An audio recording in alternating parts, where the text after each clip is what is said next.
product that I have designed for our incubation center. Recently, we have been struggling with the COVID issue, and the infection is spreading fast. So government is making it mandatory to install hand sanitizing at the entrance of every office and home premises. So we thought it is a good business opportunity to install a hand sanitizer. So we made one through our incubation center. This is designed in our incubation center. Probably you can see the video of that, you will understand what exactly it is.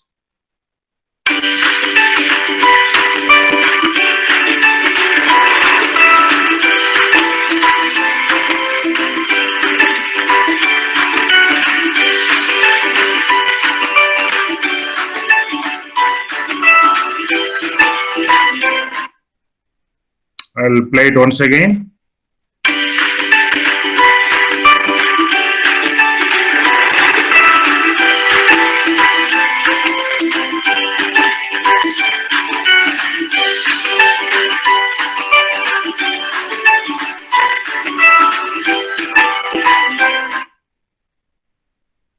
This is a sample product that we have designed. There are a lot of many products available, but then I just wanted to tell something that you can understand, so that it is easy for you to follow.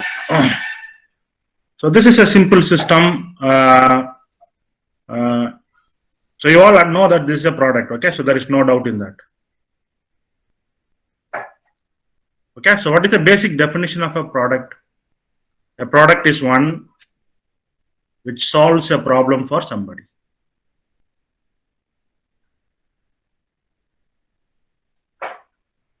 That somebody, we call it as a customer.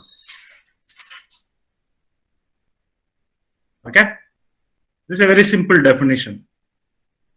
Please confirm whether you are able to hear my voice clearly at the other side. Yes, sir, we can hear you properly. Okay. In case if there is any deterioration in the voice, please let me know. Otherwise, this won't be productive. Yes, sir. Okay, sir. A product is essentially a, it can be tangible or intangible. Tangible means something you are visually seeing and feeling. This is a tangible product. Tangible means you can visually see, touch, and feel. There are a lot of intangible products like internet services. So all these things you cannot physically see, but you can experience and use it. They are called intangible. So when I say a product, it includes both tangible and intangible product, which is essentially solving a problem for a customer. And who is a customer? A customer is somebody who is paying for your product. If someone is paying money to buy this particular product, then that particular individual, we call him as a customer. So a product is essentially something which solves a problem for a customer. A customer is one who pay for it. And what is this product solves? This product solves the problem of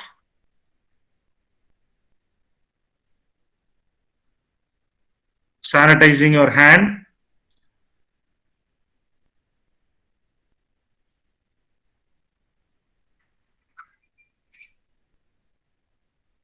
hand sanitizer. Okay, so that I get less possibility of getting infected from COVID virus. So that is the problem faced by the customer, and that is what I am solving. So this problem of COVID infection, this particular product minimizes that, and it helps the customer to safeguard himself from COVID infection. So that is the problem that I solve. The second thing that you have to understand when you are designing a product is, why should the customer buy this product from you? Why the customer should buy this? Okay. What is so special about this particular product that it will make the customer, or it will compel the customer to buy it, or it will force the customer to buy it? So what is so unique about it?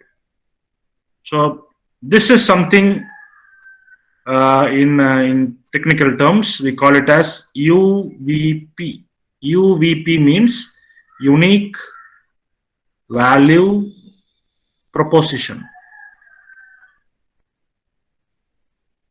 Unique value proposition means my product has something which is very unique that the other products are not offering to the customers in the product. There can be two kinds of uniqueness. The first uniqueness is my product is first of the kind product that there is no other alternative available in the market. That is one kind of uniqueness. The other kind of uniqueness is there can be lot of products available in the market, but still my product is so unique in terms of specific qualities. Are you able to understand? There can be two uniqueness. First uniqueness is my product is first of its kind. The word unique has different meaning. First one means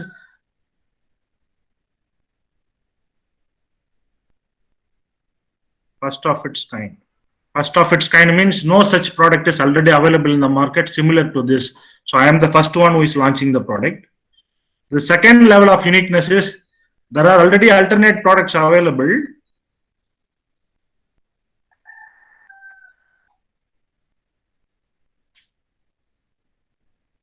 but my product is unique in some way.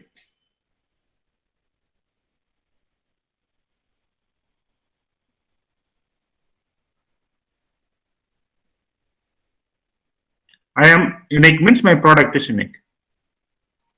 So as far as this product is concerned, this product will come under the second category because this is not the only product available in the market. There are lot many products available in the market, but this is something which is very unique when compared to the other. What is the uniqueness of this particular product? That is the third thing. So what is something? So why should we focus on this?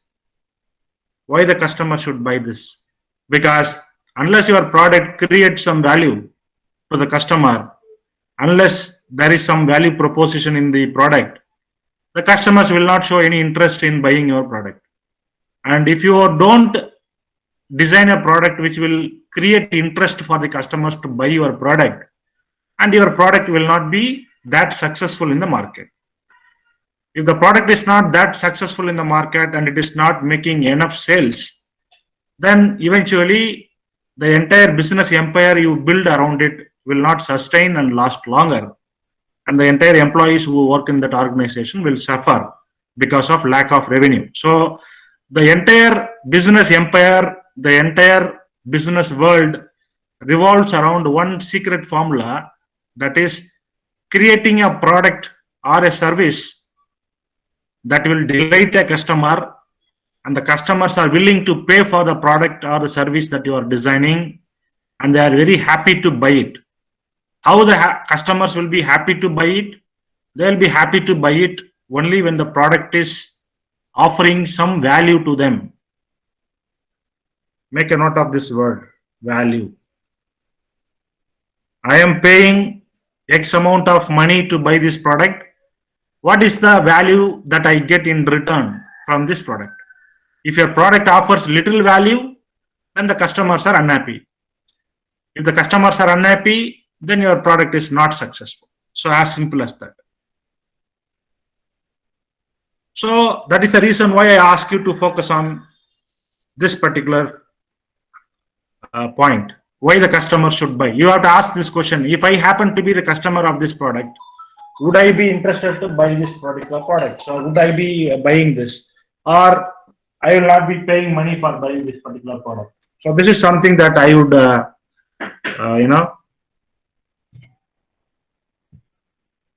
answering myself.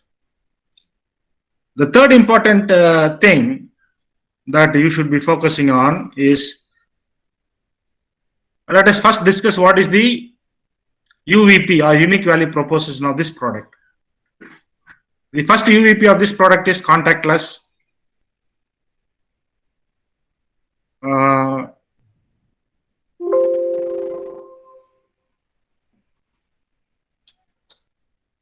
I'll just put this one in a separate slide.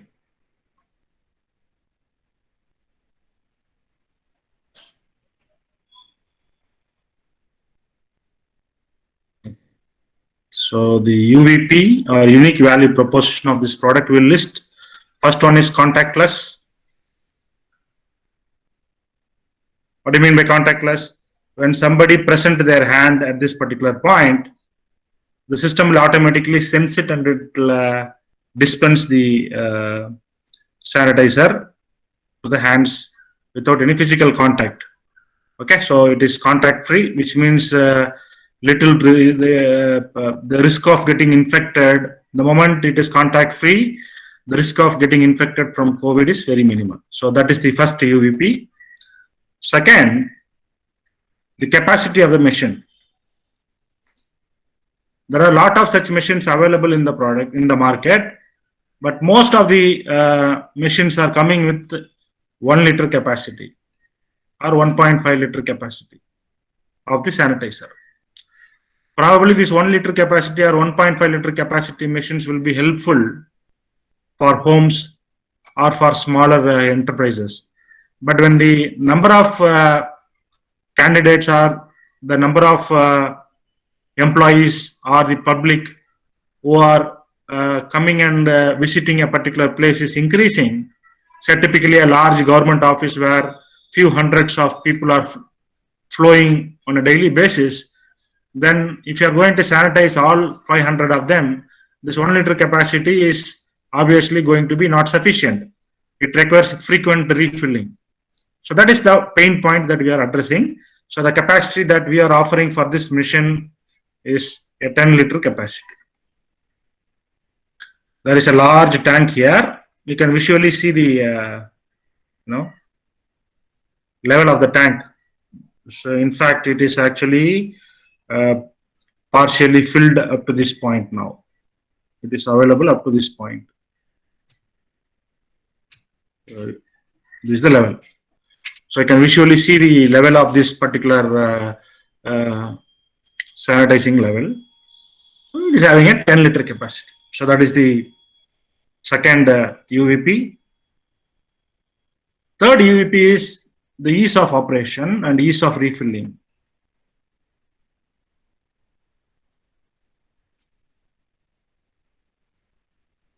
Ease of refilling means what? Many hand sanitizers require dismantling of that particular product and then put the new bottle inside and do a lot of hard work the customers have to do in order to refill that.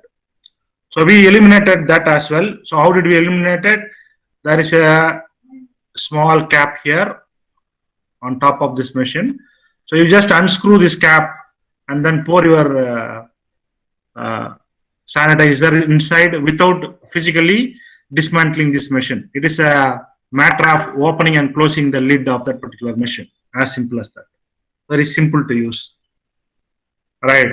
So these are the UVPs. Now, where did I got these UVPs from?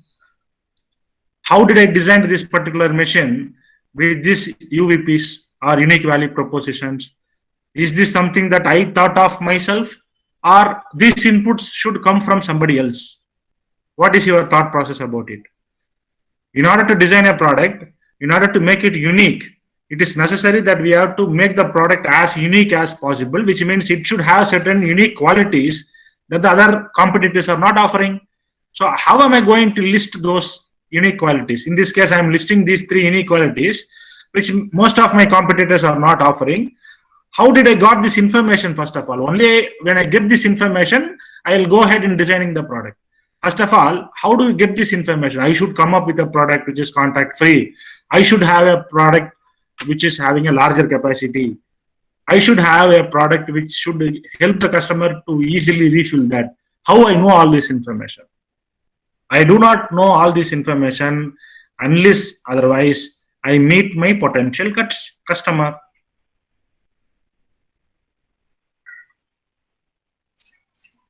So how we collected all this information and came to a conclusion that we should design a product with these 3 qualities. We got this information by meeting all our potential users. Okay, so we went and we inquired around 100 industries, 100 customers within Pondicherry, and we collected inputs from them, asking what are their pain points or what are their experiences, bad experiences that they felt, or what is their requirement, what could have been better in case if they are already having such a product. So all these inputs we collect from the users, potential users. Based on the input that we collect from them, we refine them and then finally come to a conclusion. Okay, most of the candidates are having these three problems as major problems. So let us identify those three problems alone and then find a solution for that. It is not possible to convince and please everybody in this world. Make a note of that. But we can address common problem that is disturbing majority of people. These are the three major problems that are disturbing majority of people. So we address them in this particular product. When we address such an issue which is disturbing somebody, which is making the life of somebody miserable, then people will be happy to pay for it and buy it immediately. So this product has found a lot of potential buyers and it has reached the hands of many people just because of that secret formula. What is that? You need to identify a unique value proposition that a customer is actually longing for. The customer is actually looking for such a solution desperately, which you are able to capture and then deliver it. How I capture it? I meet them and collect their inputs. Don't assume yourself. This is the mistake that most of the designers do.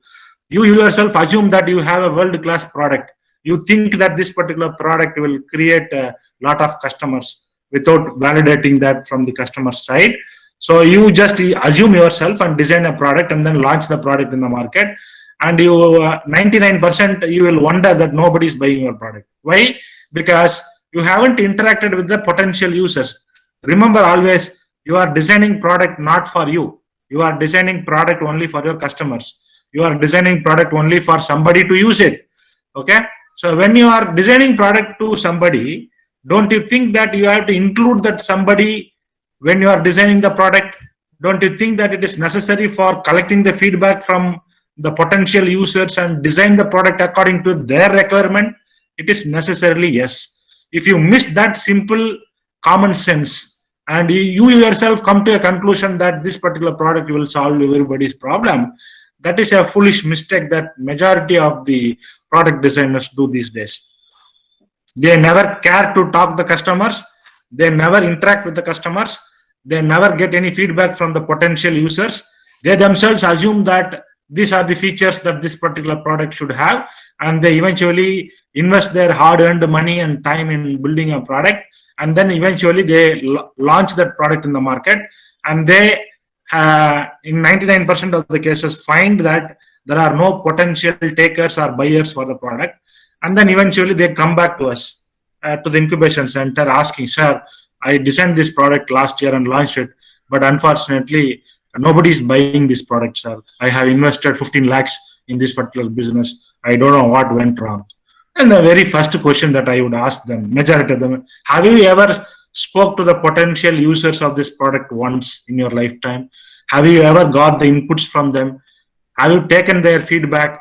What is their actual necessary requirements that is disturbing them? Did you design your product in accordance with what they said to you? And almost 100% of them would say no, sir. And then what is the point? What is the point in designing a product? Are you designing the product for your self-satisfaction or for your hobby? Certainly no. You are designing a product for somebody else to use it. When somebody is going to use it, don't you think that it is necessary to collect their inputs? Obviously, yes. And why did you miss that?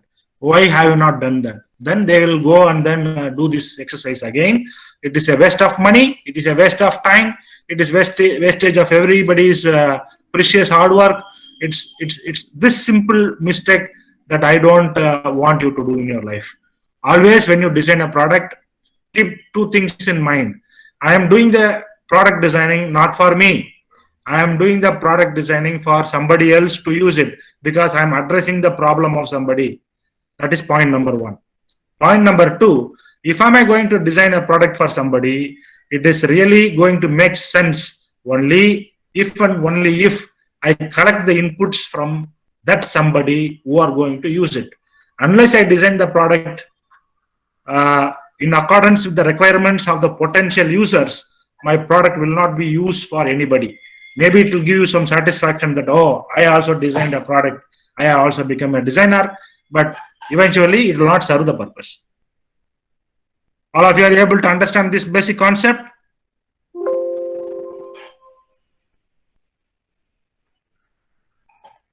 Yes, sir. Okay.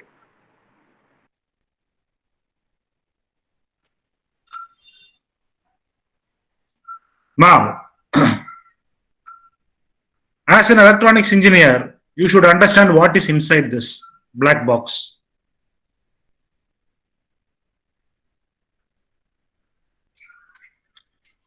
So if you put a zoom lens and see what is inside this, okay, so I'll just play this video once again, you just see this.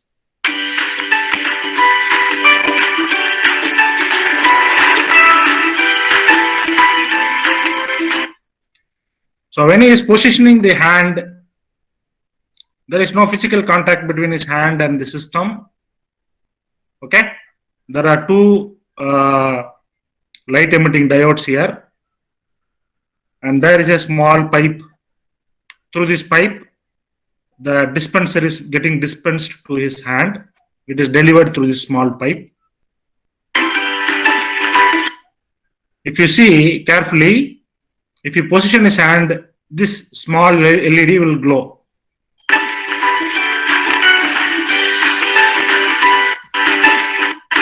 Okay, so how it is glowing? Because there is a sensor positioned here. That sensor would automatically detect the presence of a human hand. Then automatically this LED will glow and it will send a control signal, and the controller would automatically dispense this particular dispenser from the tank. So that is the key in understanding here. Okay.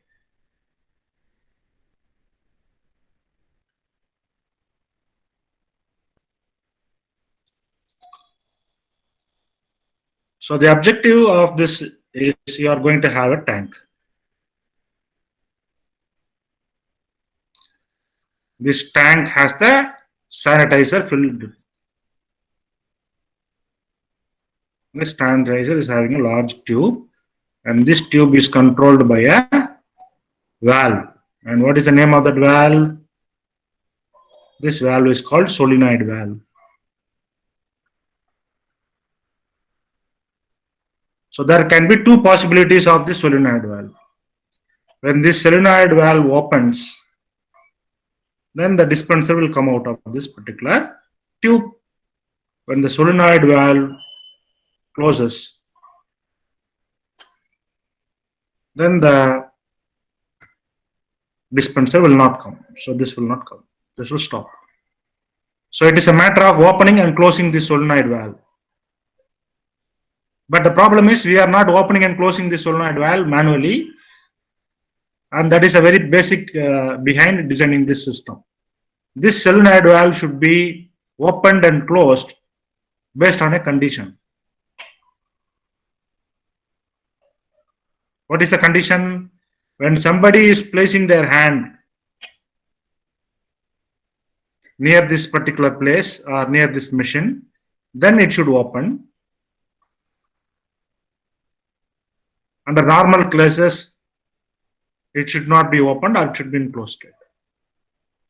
So next question comes, how am I going to sense the presence of a hand? Then I need a sensor. What is the sensor should I use? In this case, I'm using an ultrasonic IR sensor. You can also use an ultrasonic sensor.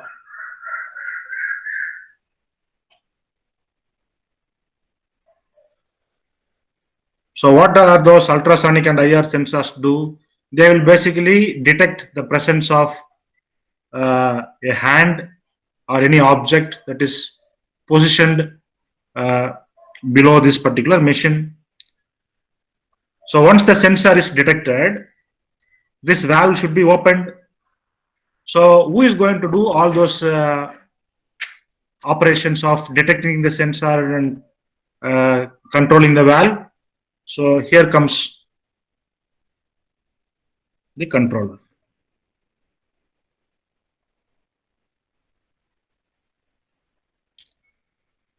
So the controller reads the sensor input.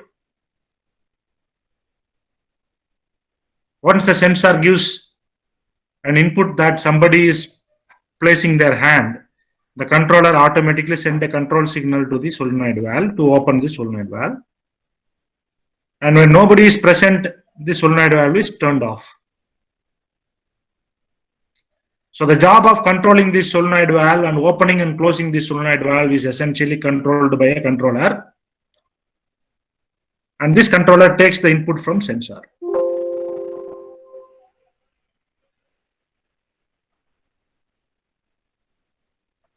Give me a minute, I'll just connect the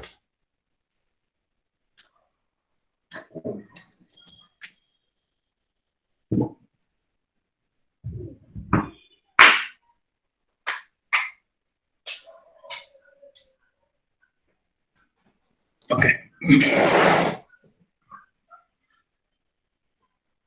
In addition to that, we have seen two LEDs here.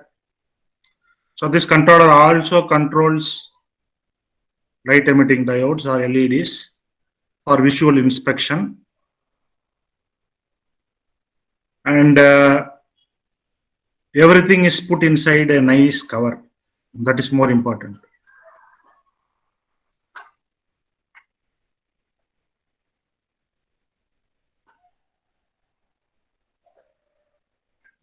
So we put a nice design, we put a nice cover for all these things, and then we go ahead and selling this.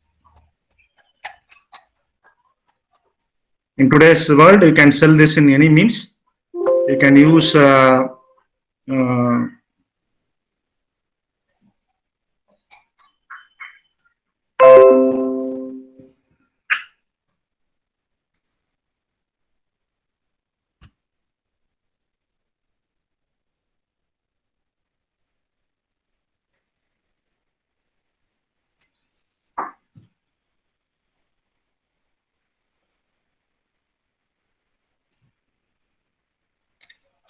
so this is the online portal for this machine.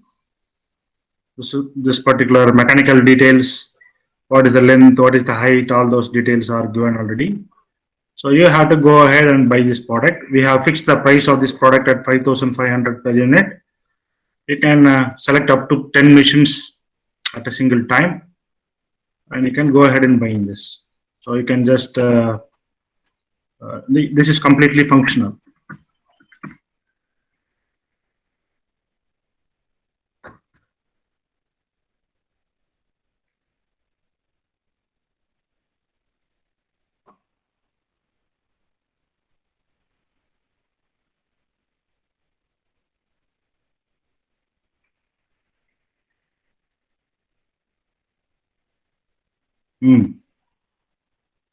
My internet connectivity is pretty slow. Okay, so we can just go ahead and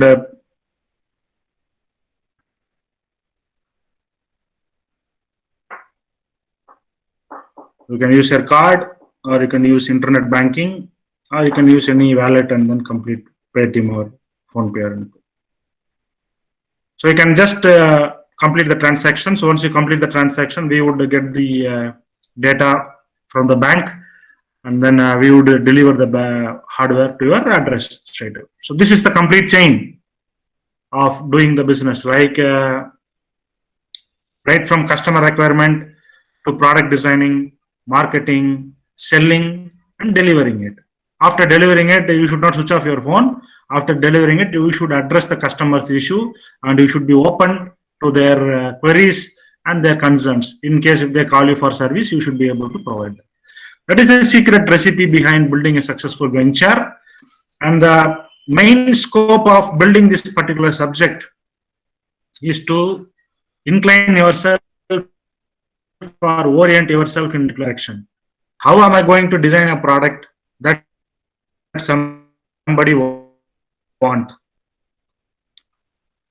Understand? How am I going to design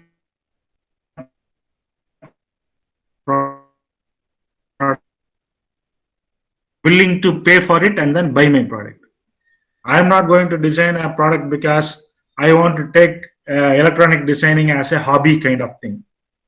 There is only one reason why I design a product. That is, I am going to design a product just because of the fact that somebody is willing to pay for it. Underline this word. If somebody is not willing to pay for it, then probably you can have thousands of reasons why you are designing a product. You can give hundreds of reasons. I am passionate about electronics designing. I get so much of happiness. I get complete satisfaction. I fly in the sky once I see the product working. All those things are fine.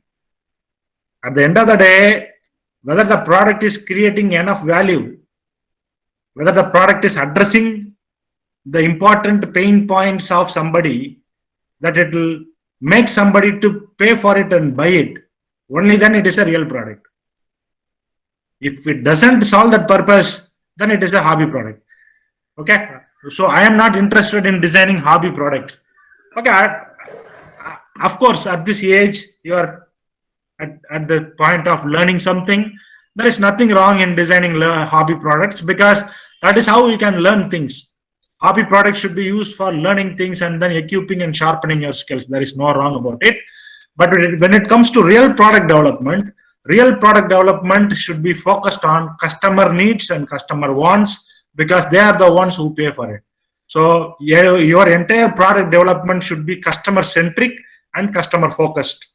What they need and what they want, what I am designing is whether there is a customer fit, whether it is addressing their original problems or not. As simple as that. Okay, that is how it is. So I have shown you a complete chain of product design and development for one particular product, and I want all of you to come up with such a product by the end of this course. Very simple. Okay, the objective of designing this course, the objective of taking this course is not to get a grade or S grade after the end of this course. I am making it very clear to all of you. The objective of this basic course, what I am going to offer you for this particular semester, is to make you to design a product that somebody can use it practically. Somebody should be happy to buy it by paying their hard-earned money.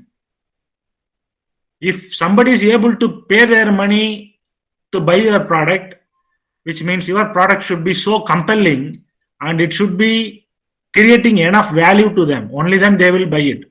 Otherwise, simply they don't. If somebody is paying 5,500 rupees, which means nobody will pay 5,500 just because they wanted to buy it just for hobby sake or something, because 5,500 is a pretty large money. So if somebody is willing to pay their money to buy your product should create enough value, only then they will buy, otherwise they won't buy. So there are 50 guys in this particular classroom. By the end of semester, I want all 50 of you to come out with individual products. Okay, so there is no way that you can put Govinda in Kumbhala Govindapur in the entire story. We will not take into consideration. Okay, you cannot while away your time. You cannot simply pass on the bug to somebody. You cannot say that I don't know how to do this, all those things. And more importantly, you have to engage yourself in designing this product design and development voluntarily and have fun. I will tell you one thing, one experience. See, I have designed a lot of products in my lifetime, and I have designed many customer-centric products that are still working. And though I am a teacher, I am passionate about teaching. That is why I am doing this. But apart from teaching, my main focus area or my complete thing is product design and development and delivering that to customers and developing entrepreneurs. That is where my core area or core strength is. That is where I spend most of my time is. Teaching is, of course, I do for my passion. So by virtue of designing a product, when somebody is using your product and when somebody is getting benefited out of it, of course you are going to get monetary value. By selling this product, I'm going to get money. That is fine. That is one thing. But the amount of satisfaction, the amount of happiness, or the amount of the fulfillment that you get when somebody is using your product and in real time, and when your product is helping somebody on their daily life, the amount of satisfaction that you get, I cannot express that in words. You can only experience it by yourself. Okay, so that is what I want all of you students should become, not ordinary students who take your subject for exams, complete the exams with the degree or something. That is not the primary motto behind taking a subject. Not all the subjects carry such practical significance. I also agree that there are subjects which give you practical relevance and practical inputs for enabling you and facilitating you to do something practically. This is one such subject which I want you to take in that particular direction. So that is what I wanted to tell you. So by the end of this course, I want all of you to come out with one product which really creates value to customers, and customers should be happy to buy it. You have to show at least 5 potential customers who bought the product from you by paying money. Okay, real customers, not family customers. Your father will always buy it, your mother will always buy it. Okay, and they will be happy to buy it even by paying twice the money. Okay, those are not real customers. They pay for the love. But real customers means real customers pay for value. Nobody will buy the product for love. People who buy a product for value are the real customers. So you have to get at least 5 real customers for your product. So that is my expectation. And your complete evaluation and your marks and your grade that you are going to get will revolve around that process, not based on any other thing. Okay, so I am a completely different person. So I orient my evaluation only in that direction. I want you to design a product. I want to make it work. I want to create value to the customers, and you acquire some initial customers and sell it and make money by the end of this semester. Is that clear to all of you? Yes, sir. Okay.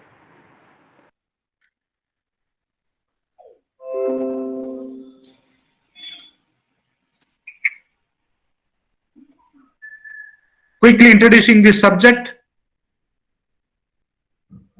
In the first unit, we will have the basics of electronic system design.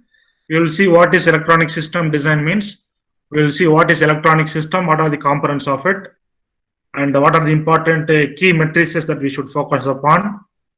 And we are going to build our electronic system design using this Arduino platform. This Arduino platform is a platform that is used for rapid electronics product design, rapid product development. Rapid product development means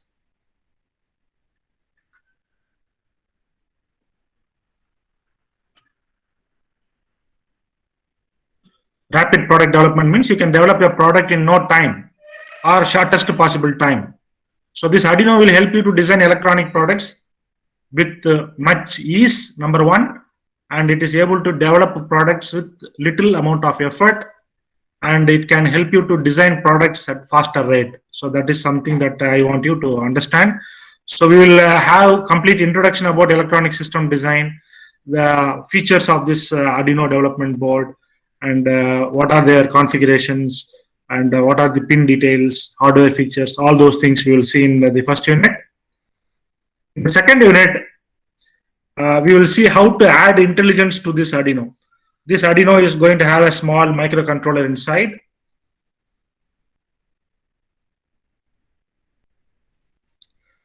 So this microcontroller requires little amount of coding. This is a dummy microcontroller when you buy from a vendor. In order to make this microcontroller into a smart microcontroller, in order to convert this into a smart device, it is necessary that you need to do some amount of thinking capability to this device. How do I give thinking capability to this device? I do small amount of coding. Okay, so I will teach you how to program this particular device and make it a smart device. Don't get terrified by the word programming. If you don't know programming, you cannot survive in future. Make it clear. Okay, don't think that only computer science students need programming. If you are an engineer, you are bound to learn programming. Okay, I am not inclining the word programming to any programming language. Programming language is different. Programming is different. Programming means the art of using any programming language to get your job done. So if you know programming, language is immaterial. So I am more interested to you, or I want you to understand programming. What is programming means? So if you know the art of programming, you can use any language to get your job done. So language is not important. The art of programming is what is important. So I will teach you the art of programming in this second unit.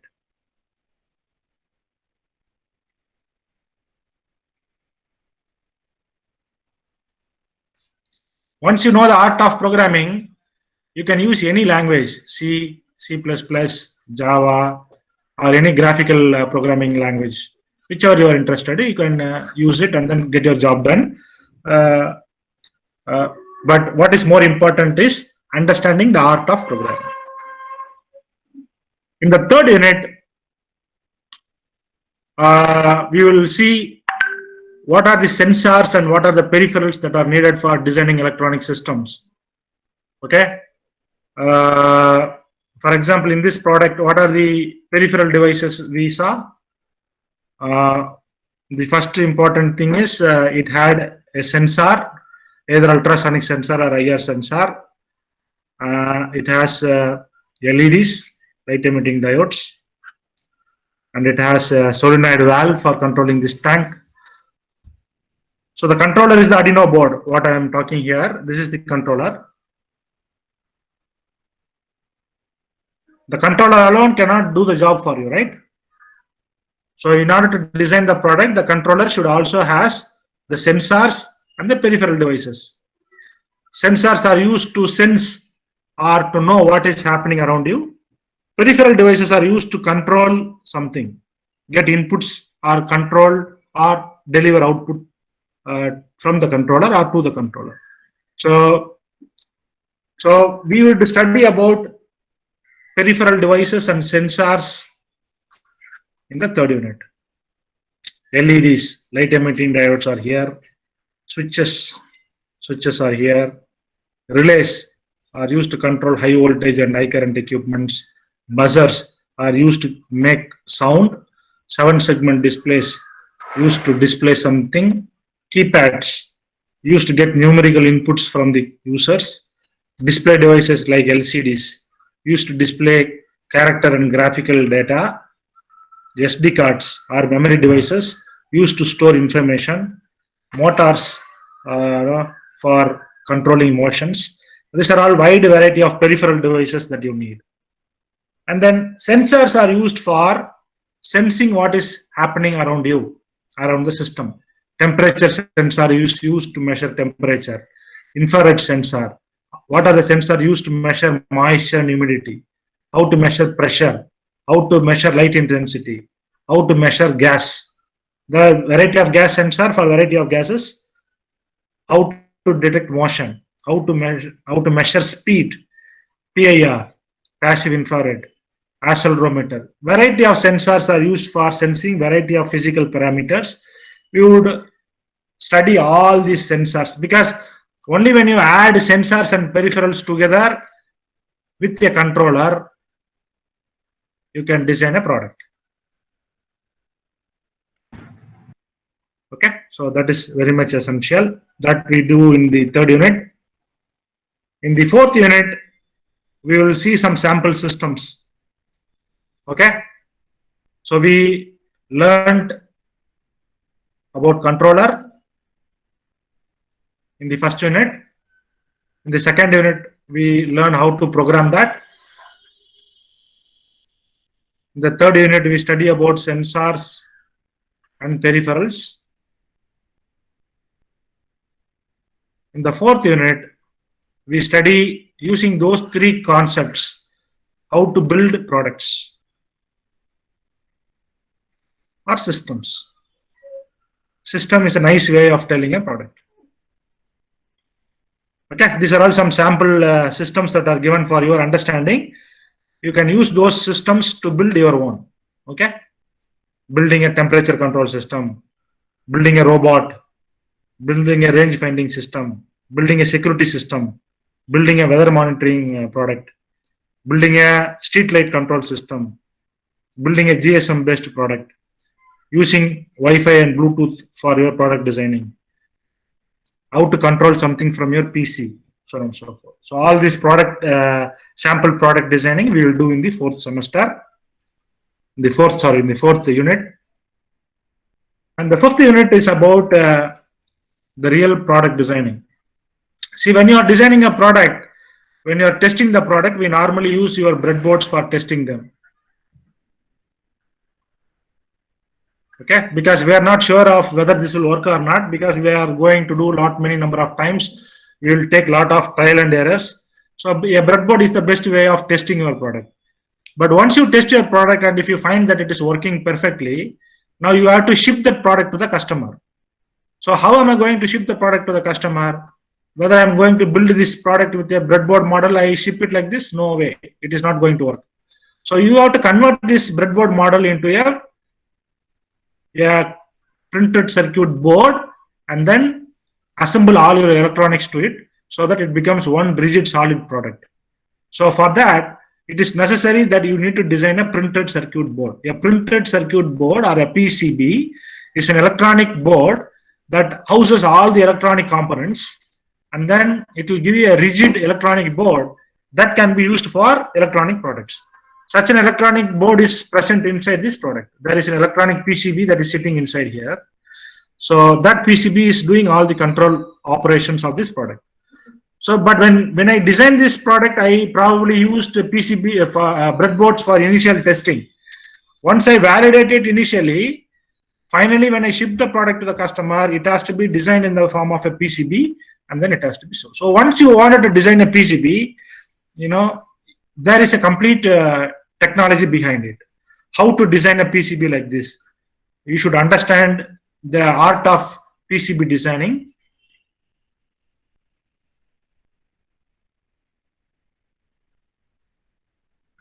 So that you give life to a electronic product. So that you give shape to an electronic product, and you convert that breadboard model into a commercial grade product. So that is the end story of your product development.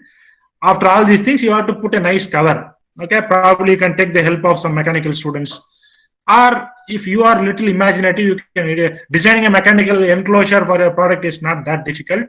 If you are a bit imaginative, or if you have some design sense, you can use a 3D printer and you can design an enclosure in no time. So it all based on your interest level. That's all. So here comes why design products. Very simple and straightforward discussion here. Why I design product?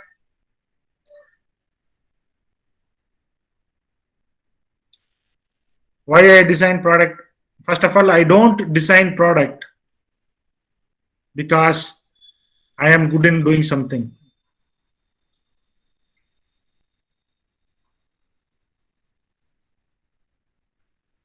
This is not the reason why I design product. I don't design product for hobby. I don't design product for my satisfaction.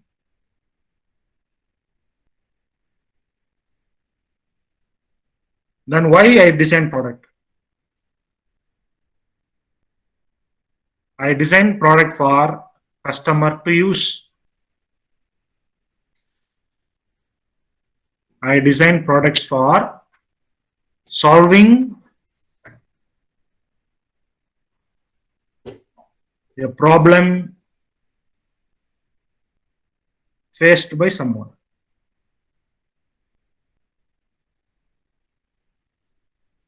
I design product for someone to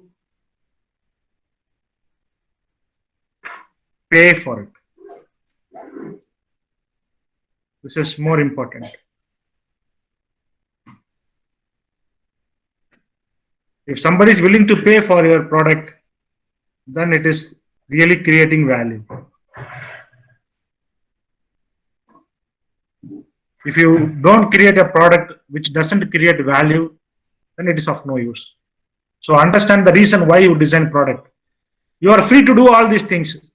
I'm not saying that you should not design products for hobby or satisfaction, but that is not the primary reason why we design products. This you can do for learning purpose. That is fine. But eventually, at the end of the day, your product development should revolve around these important reasons. Okay. Finally, what I require from you, I want all of you to come up with one commercial grade product.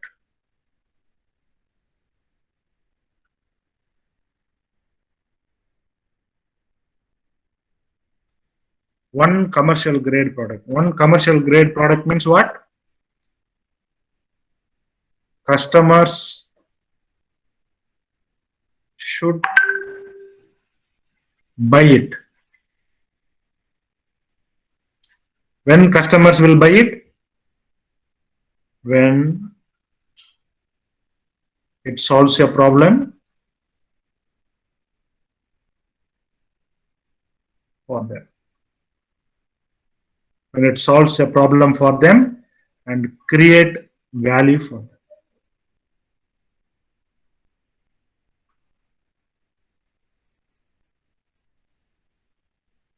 How do I know that my product is creating value?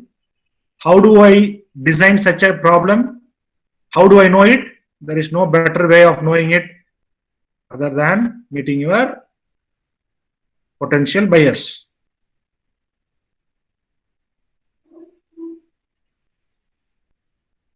Meet your potential customers and then design a commercial grade product. Get their inputs, validate your inputs, confirm whether you are doing a right kind of a product, and then go ahead and design the product.